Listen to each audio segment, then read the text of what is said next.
John Singer Sargent throughout his career found himself in the company of family and friends, often managing to use them as models, sometimes as gifts, and other times just a way to keep fresh and enjoy their company while staying busy. His energy was boundless, and his relationships were always cordial and agreeable. In this presentation, we wish to take a closer look into the artist as he paints his colleagues, close friends, who often accompany him on his travels. We call this episode Artist to Artist, where we look to shed a little more light on the portraits and figure works his friends played a role in. As shown at our beginning, there is the wonderful plein air work of Paul Helot painting with his wife near the water's edge. It is a very famous work today, and what is interesting is that Helot often travelled with Sargent as they remained friends for many years, from their early school days. There is the story that, at an early point in their youths, the successful rising star paid a visit to Helot's small studio, up several stairs. The painter was feeling somewhat dejected at his work. Sargent, noticing his predicament, spotted a recent work and asked if he might sell him the picture.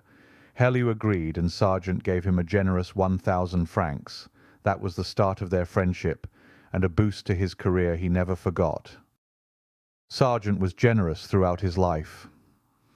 His friendships began early with such artists as Carroll Beckwith, a fellow painter at Carolus Duran's atelier. Beckwith often sketched the very lean Sargent, and Sargent, in kind, drew a sketch of Beckwith. In the pictures shown, we see the two artists practicing their drawing skills while waiting for the model, or simply to seize a moment of interest. It was expected at Duran's atelier that the student was already proficient at drawing to be accepted. This necessitated both Sargent and Beckwith to enroll in extra drawing classes at Yvon's atelier, and also with Léon Bonnat, which usually ended up late evenings. Sargent was a frequent traveller, often exploring the museums and doing some copy work. On one such occasion he went to Holland with a couple of colleagues, and his friend Ralph Curtis became the subject in a beach picture where he relaxes on the sand dunes. The brushwork and flowing brevity are already showing the hallmarks of Sargent's great technical skill. Sargent's routine from the start in Paris is interesting. He was very friendly with the well-known artists of the day and known to us today, including the Impressionists and in particular Monet, his senior by several years, which we will discuss later. From the first, he was a worker of astonishing capacity. He would breakfast every morning with his sister Emily at 7, so as to arrive at the studio before 8, and on Mondays, in order to secure a good place for the week, he would start earlier. At 5 o'clock in the evening, he would leave the studio and go to the École des Beaux-Arts, where he remained till 7. Dinner over, he would go to the studio of Bonnat and attend a class that lasted from 8 to 10 at night.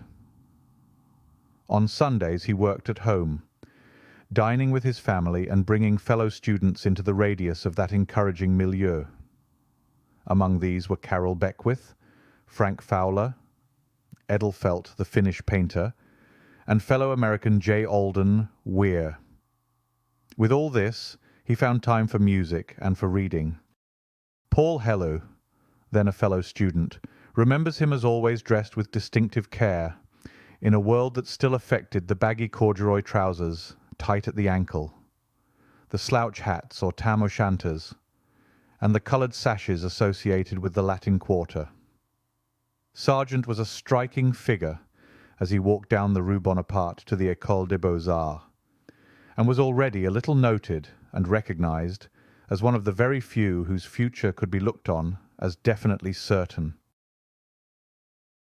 In the winter of the year of 1884, Sargent was back again in Paris after a brief visit to London.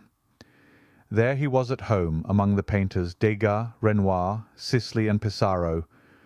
Among those he saw most often, however, was Claude Monet, the artist of all others, with whom he was on the friendliest of terms. The common meeting ground was at the gallery of Monsieur Durand-Ruel. About the same time he befriended Rodin the sculptor and did this brilliant portrait of him. It was quite obvious at this time, Sargent had acquired full command of his technique, so much so that he was able to paint his mentor, Carolus Duran, that became a sensation at the Salon. At this point, it is interesting to describe, in Sargent's own words, his approach to painting.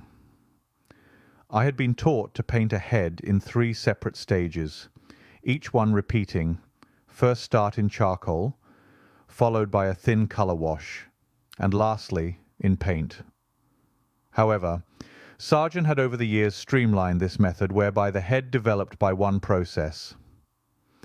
In assisting other artists, Sargent was generous and described his work as follows: if you work on a head for a week without indicating the features, you will have learned something about the modelling of the head. It was a sure and confident hand that ensured success. Sargent kept a steady diet of drawing, as one can see. Friends and family assisted him in his need to work, and at any given moment of inspiration, he could be more of himself to explore interesting patterns of light while posing them at rest or in some other situation, or grouping them together during an afternoon break. His friends must have enjoyed the outcome of Sargent's portrayals of each one. The likenesses and use of everyday situations were spontaneous, and afforded entertainment after seeing the results. William Merritt Chase was a leading art teacher at the Art Students League in New York and an admirer of Sargent's work. This masterpiece by Sargent was commissioned by a group of his students to honour Chase, intending to give it to the Metropolitan Museum in his honour. Painted in Sargent's London studio, it shows Chase in what he called his old blue studio coat, which Sargent insisted he wear instead of the frock coat he preferred. Chase holds his palette, poised brush, and assured stance, the mark of a painter and a gentleman. The students raised the money to pay Sargent by exhibiting the painting in New York, Philadelphia, and Chicago, a common practice of the day. And we have the brilliant sketch in oils of Charles Stewart Forbes, another artist friend. Now we come to some of his friends depicted en plein air, one of the interesting few pictures of Dennis Miller Bunker with Sargent's sister Violet at a pond in Calcott. Sargent met American artist Bunker in Boston during Sargent's first working trip to America in 1887. Sargent invited Bunker to spend time with him in England, and the following summer Bunker visited Sargent in Calcott, where this picture was painted. Sargent poses Bunker standing by a riverside. The rich values and casual posture are remarkable as well as spontaneously rendered. Sargent's mother was also an amateur watercolourist, as was Emily, his sister. The watercolours shown here by Sargent demonstrate a side of Sargent that shows just how well he controls the medium and remains faithful in drawing with the splash of light wonderfully realised. His modelling of their features and expressions are fully characterised with each sitter. In other works of artist friends out of doors, there is the ever-strong light and shadow juxtaposed with rich colour notes, and in each an entirely new way of composing the figures. One of the finest ways to accomplish this is to paint an artist painting. It is a natural thing to see and convincing in real-life incidences of every day, not relying on history or some manufactured romantic notions of imagined events. Sargent gets right to the point, as with Wilfred and Jane de Glen, as they sit by a fountain and enjoy the day. A brilliant work of art that faithfully captures the light with the bravura of Sargent's brush.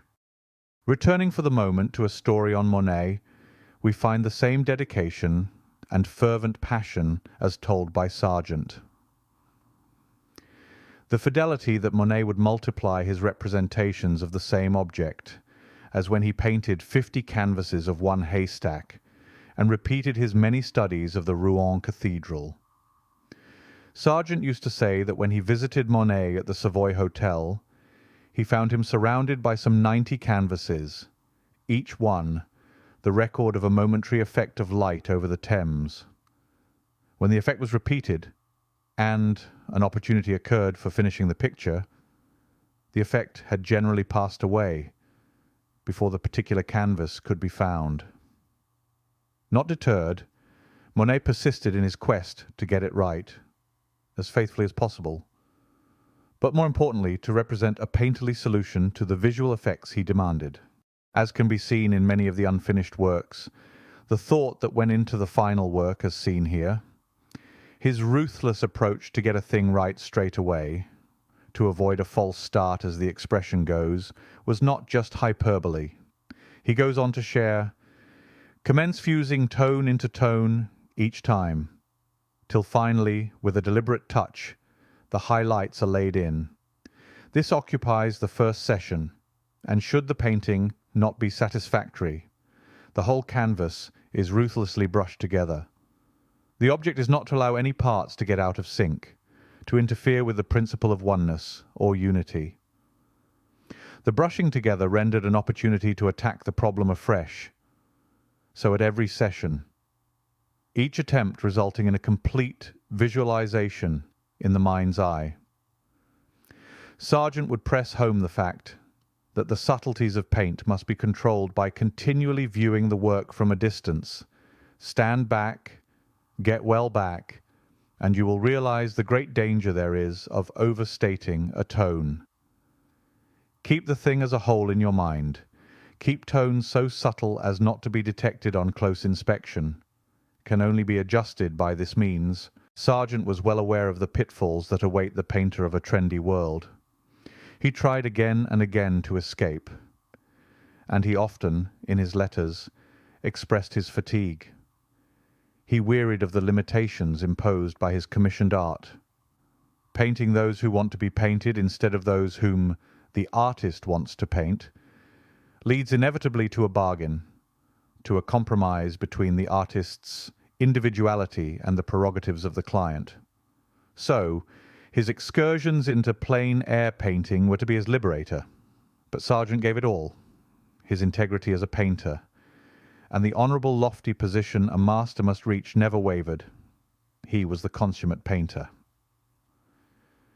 So with that, we hope you enjoyed this look at Sargent as he painted his colleagues, who much admired his genius, as do we. Thank you to our subscribers, and do leave a like to help the channel. Until next time, it's bye for now.